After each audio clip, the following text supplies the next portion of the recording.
Hi guys.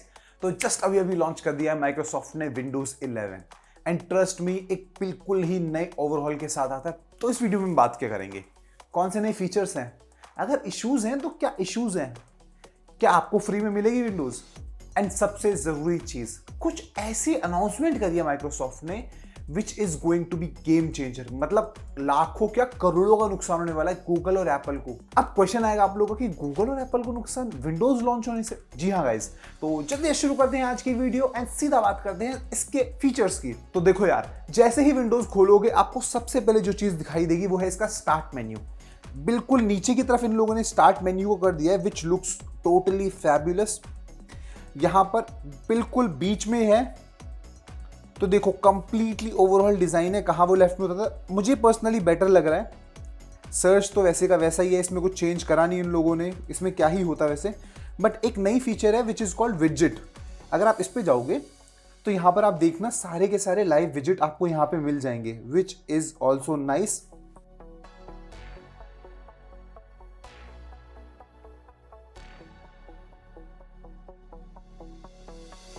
But सच बताओ, personally मैं विजिट्स का उतना फैन नहीं हूं एंड ओवर द टाइम ना विजिट्स आपके कंप्यूटर को स्लो करते हैं क्योंकि वो बैकएंड पे ना सिंक करते रहते हैं बार बार इंटरनेट से। तो पर्सनली मैं विजिट यूज नहीं करने वाला, बट काफी लोगों के लिए हो सकता है गेम चेंजर हो, मेरे लिए अब भाई जैसे ही आप पीसी खोलोगे तो आपको दिखेंगे सारे के सारे आइकन चेंज कर चुके हैं ये लोग। लोकल ड्राइव का अलग है, हर मतलब आइकन चेंज तो is like a pretty standard thing. Almost हर जगह इन्होंने आइकन चेंज कर दिया है।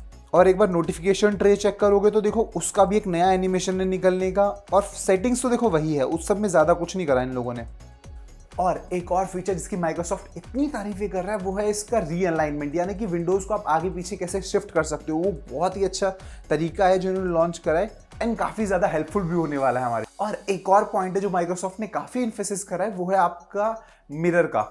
ऑल्दो इस फीचर को काफी लोग यूज नहीं कर पाएंगे, बट जो लोग यूज करने वाले उनके लिए काफी अच्छा है। लेट सपोज आप अपने कंप्यूटर को टीवी पे सिंक कर रहे हो, ठीक है, और बाद में आपने निकाल लिया और फिर आप दो तीन काम करने लगे, बट बाद में जब आप दोबारा से उसको रीइंसर्ट करोगे वो ऑटो डिटेक्ट कर लिया कि लास्ट टाइम टैब्स कौन सी खुली थी, विच इज ऑल्सो गुड।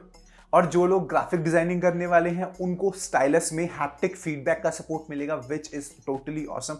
जब आप फोटोशॉप यूज करते हो तो उसमें ज्यादा प्रेस करने से आपको फीडबैक आता है ना, वो अभी तक नहीं था नेटिवली विंडोज में, बट अब वो आ गया है, तो विच इज ऑसम। अब अगला पॉइंट है हमारा ब्राउजर। तो जिन लोगों को नहीं पता उन लोगों को बता दो, एक टाइम होता था जब माइक्रोसॉफ्ट एज बहुत ही बेकार था। तो एक टाइम था जब इंटरनेट एक्सप्लोरर बहुत ही बेकार था एंड क्रोम वाज लीडिंग। तो इन्होंने क्या करा, जो क्रोमियम बेस है ना उसके ऊपर गूगल क्रोम बनाए। सिमिलरली इन्होंने भी उसी क्रोमियम बेस को यूज करके आपका एज ब्राउजर बनाया, तो वो भी वही सेम परफॉर्मेंस डिलीवर करता है जो आपका क्रोम करता है। और नेटिवली एज मिल रहा है तो काफी लोग एज भी यूज करते हैं। स्पेशली ऑफिस की जहां बात आती है ना, वहां पर एज आज भी यूज होता है। घरों में हो सकता है लोग क्रोम डाल लेते हैं, बट हर कोई नहीं डालता है।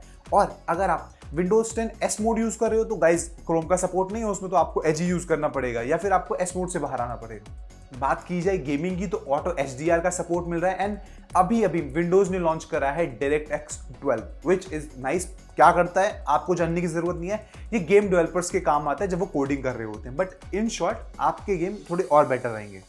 बात करते हैं आज की बिगेस्ट अनाउंसमेंट की जो पर्सनली मुझे सबसे अच्छी लगी more than Windows 11, which is the store policy. जो माइक्रोसॉफ्ट का अपना पर्सनली स्टोर है ना, तो उसके रिगार्डिंग अनाउंसमेंट। अब let me tell you Android और आईओएस में क्या चल रहा है। उसमें क्या होता है, आप कोई भी परचेज करो एंड्रॉइड में आईओएस में, डेवलपर को 30% कट देना पड़ता है टू योर ऑपरेटिंग सिस्टम। इसका मतलब ये है, लेट सपोज आपने 100 रुपए की कोई ऐप खरीदी तो 70 रुपए जाएंगे डेवलपर के पास जिसमें वो डेवलप करेगा, टेस्ट करेगा, उसकी अपनी खुद की कॉस्ट होगी, प्रॉफिट बनाएगा, एंड 30% सिर्फ वहां पे लिस्ट करने के लिए एंड्रॉइड को मिल जाएंगे। इनफैक्ट अगर आप कोई सब्सक्रिप्शन ले रखी है, लेट सपोज आपने नेटफ्लिक्स की सब्सक्रिप्शन ले रखी है, आप 500 रुपए नेटफ्लिक्स को देते हो, राइट, तो उस 500 में से हर महीने 30% कट जाता है आपके ऑपरेटिंग सिस्टम को which is Android and iOS, और बाकी 70% जाता है आपके डेवलपर को। तो एक तरीके से ना बहुत ज्यादा कट है। मतलब 30% तो गवर्नमेंट टैक्स भी नहीं लगाती किसी चीज पे, जो उन्होंने 30% अपना कट बना लिया है। इंडिया में भी आईटी चीजों पे 18% टैक्स है, बट इनका ये अलग ही टैक्स चल रहा है, 30% कट चाहिए हमें।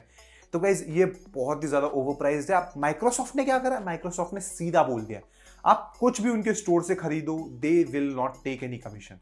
कोई 30% नहीं, कोई 20% नहीं, सीधा 0%। इसकी सबसे बड़ी अनाउंसमेंट करी है फिर अडोबी ने आके। अडोबी माइक्रोसॉफ्ट स्टोर पर लिस्ट हो चुका है। तो अगर आप फोटोशॉप लेना चाहते हो या फिर आप प्रीमियर प्रो लेना चाहते हो, हर चीज के लिए आपको स्टोर पे मिल जाएगा। एंड जो भी आप पे करोगे वो सीधा अडोबी की जेब में जाएगा। ठीक है, अपनी जेब से तो जा रहा है, बट एक तरीके से सोचो ना, जिसने सॉफ्टवेयर बनाया उसको फायदा हो रहा है, तो इन शॉर्ट उसके लिए काफी हेल्पफुल है। वरना यार फायदा क्या, फिर वो बनाएगा नहीं उसको अगर प्रॉफिट नहीं मिलेगा। इसके साथ साथ एक और अच्छी खबर है एंड्रॉयड यूजर्स के लिए। आपका Amazon ऐप स्टोर अब विंडोज 11 पर आ रहा है, यानी कि माइक्रोसॉफ्ट ऐप स्टोर में जो भी ऐप्स थी ना आपकी, वो सारी की सारी आपको विंडोज में मिल जाएगी, विच इज गुड। और जो लोग अभी तक वेट कर रहे हैं अपग्रेड की न्यूज सुनने के लिए, उनको मैं बता देता हूं guys, Windows 11 is free for Windows 10 users. And Windows 7 and 8 के लिए भी फ्री ही थी अभी तक। विंडोज 10 तो अपग्रेड फ्री मिल रहा था ना, तो अगर आप विंडोज 10 तक कर चुके हो तो आपके लिए फ्री अपग्रेड है अगेन। बट अभी तक उन्होंने एज सच कुछ नहीं बताया। जो अभी विंडोज 7 और विंडोज 8 पर है उनके लिए क्या न्यूज है, ये केवल माइक्रोसॉफ्ट जानता है, बाकी किसी को नहीं पता। बट गाइज मैं एक चीज वार्निंग देना चाहता हूं, अगर आप विंडोज 7 और विंडोज 8 पर हो तो अपग्रेड मत करना। आपका लैपटॉप या आपका डेस्कटॉप उस टाइम बना हुआ है, तो उस टाइम उसकी रिक्वायरमेंट भी कम थी। जैसे ही आप विंडोज 11 पर आओगे ना, बहुत ज्यादा लैग मिलेगा आपको। Not because Windows 11 is bad, it's because your hardware is outdated. तो अगर आपके में विंडोज 7 आया, सोचो विंडोज 10 को आए हुए 6 साल हो गए यार। उससे पहले 8.1 था, उससे पहले 8 था, उससे पहले 7 था।